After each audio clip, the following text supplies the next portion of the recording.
Okay, so we just knocked out all that deep low end, and that's not going to get us loud. That's just kind of give us a little bit of help to make sure we're not, limiting and compressing things that don't need to be in there anyway.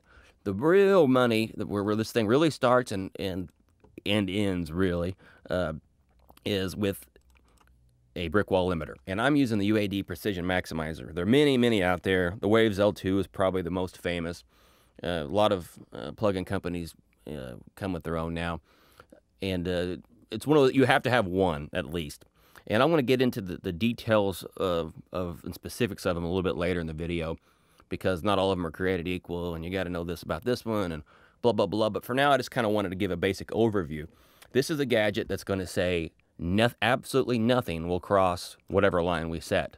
And in this particular limiter, we can set I have it set to minus 0.1 dB. So it can't and won't ever go over that, no matter how much I jam into it. So let me go and demonstrate that real quick. Like I said, this really could be the only tool you'd need if your mix was perfect. Which I don't think I've ever done. What I'm going to do, I'm going to pull my track way down, coming out. Let's see what that does first. Okay, so you can't hear that too loudly, but I'm just going to start jabbing a bunch of signal in it. Now, always, we're paying attention to our, well, crap. We would be paying attention to our meter, if you can see this stupid thing. Okay, so there's a meter right here. So as is, with me doing nothing to this other than knocking out some deep low end.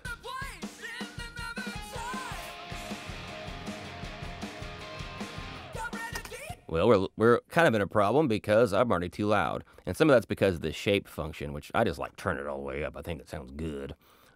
Is adding quite a bit of level to it. And I told you I mixed too hot. So let's just back this down 5 decibels, because that's more like a typical mix for me.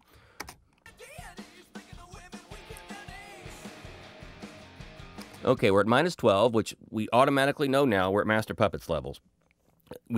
Even though I've got, maybe down on your whatever you're listening on your headphones or your monitors or whatever. But we know if I render this mix right now, it should be about the same as Master Puppets. Now, I might not have the low end, and I might have a lot more bite, so I might have more apparent level. And these, you never really know with these meters how they're really set up and calibrated. But for all practical purposes, we're most of the way there. So anyway, I'm just going to hit play, and I'm going to start cranking it up so we can see how loud we can go with this thing.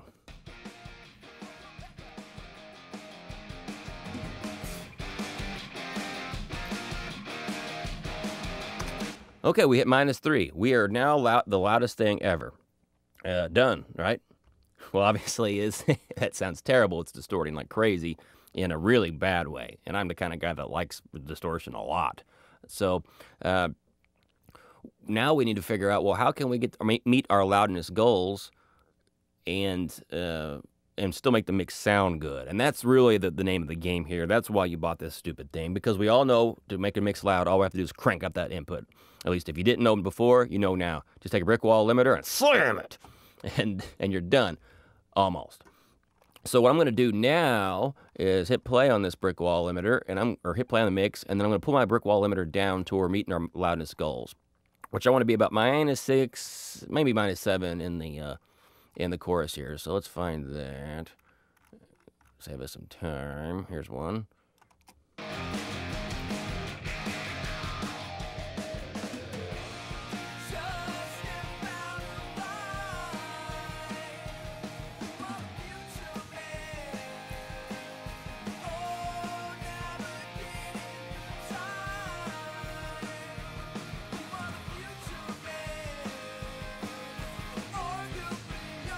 Okay, so that's a good first start. Again, I apologize, this mix is not a finished one, and again, I wanted to do that on purpose. It's just weird not, playing you guys something that's not as finished as I'd like.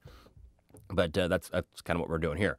Okay, so what I ended up doing, again, the shape adds some gain, but I ended up adding about 5.64 decibels of gain. Your mix will be totally different. I mean, most of my mixes are way different. Most of my mixes are a little softer than this at first. So let's go ahead and listen to this mix. I'm going to push it back up, and let's see if there's any artifacts. And that's when we're going to have to start digging a little bit.